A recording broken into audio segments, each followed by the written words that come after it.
This is the WJTS News. In the news tonight, man charged in shooting of South Spencer High School junior.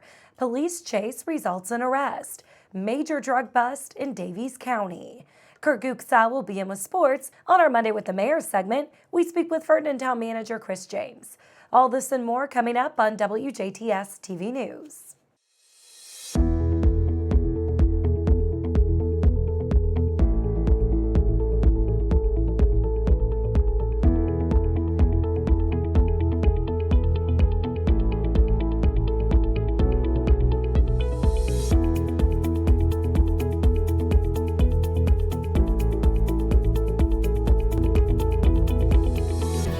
Good evening. I'm Jenna Schaffer with the news.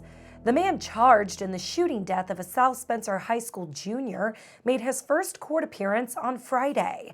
19-year-old Joseph Petrie of Rockport shot 18-year-old Zane Lee, also of Rockport, in the seminary in South 9th Street area on Wednesday night. According to the affidavit, Petrie was hitting a woman when Lee stepped in to break up the fight.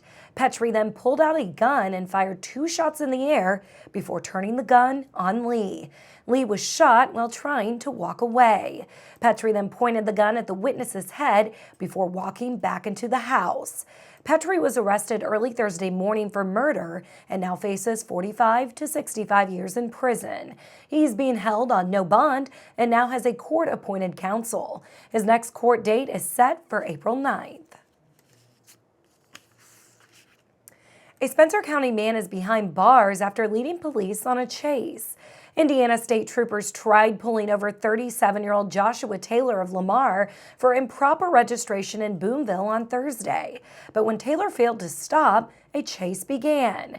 Troopers say Taylor almost crashed into another vehicle before swerving and losing control of the wheel. He then went off the roadway, crashing into a pole before crashing into a Boonville business. ISP says the people inside the business at the time were not hurt. Police later learned that his driver's license was suspended and report finding multiple smoking pipes when searching the vehicle.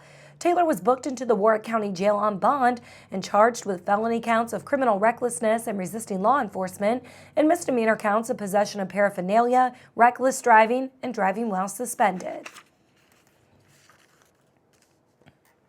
2 people are behind bars after a drug bust in Daviess County.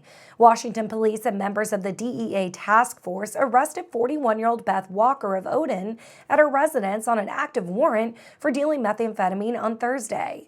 Police report finding 22 grams of methamphetamine and other drug-related items while searching the residence. Both Walker and 39-year-old Nathan Tosti were arrested and face additional charges of dealing methamphetamine and other drug-related charges.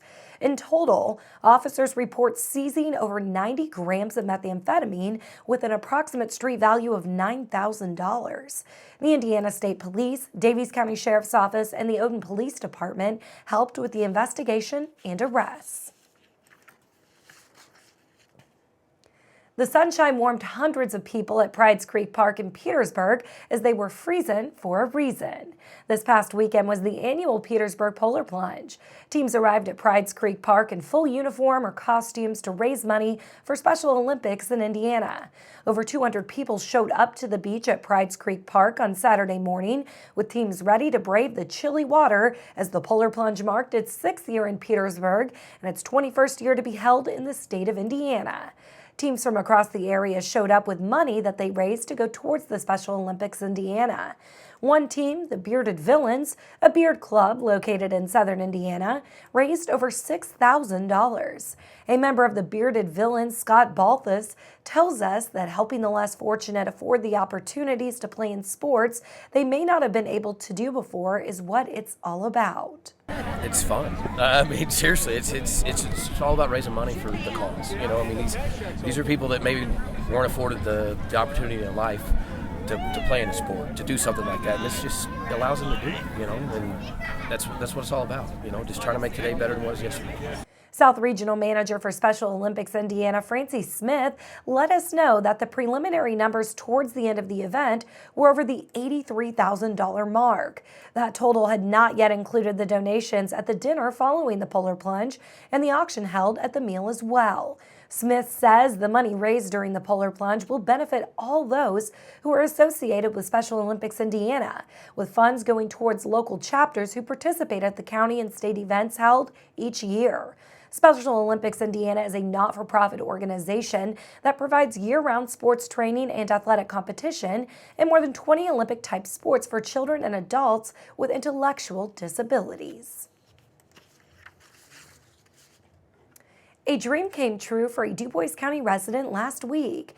Lucille A. Rudolph is 100 years old and received her GED through Vincennes University on Friday afternoon.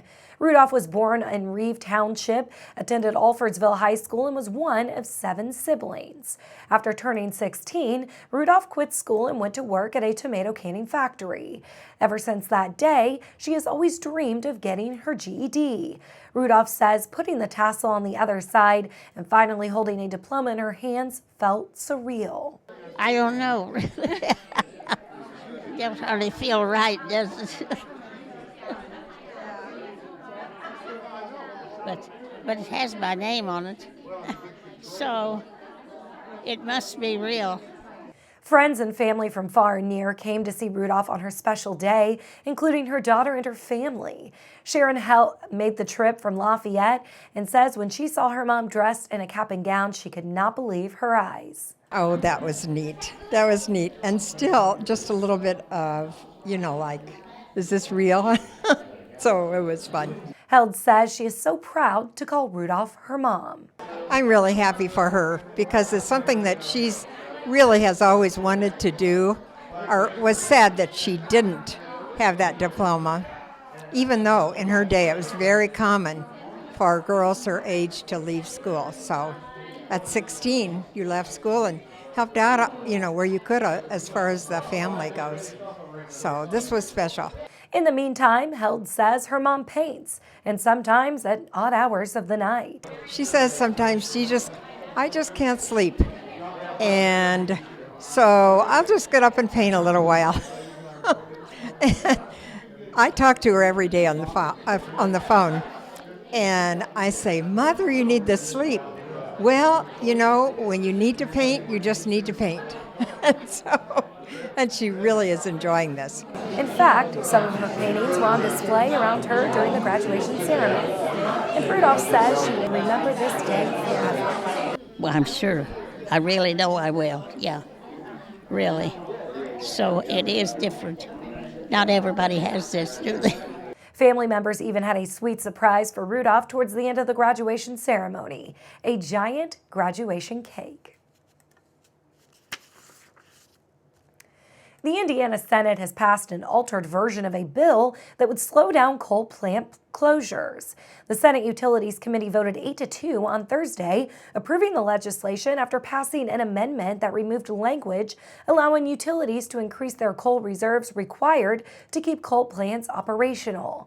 Consumer and environmental groups who oppose the bill say that it could stifle growth in renewable energy, such as wind and solar power, by making it harder for Indiana electric companies to close more coal-fired plants.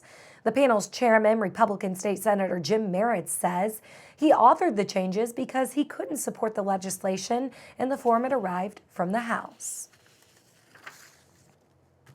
We'll take a look at your weather forecast when we come back on 18 WJTS.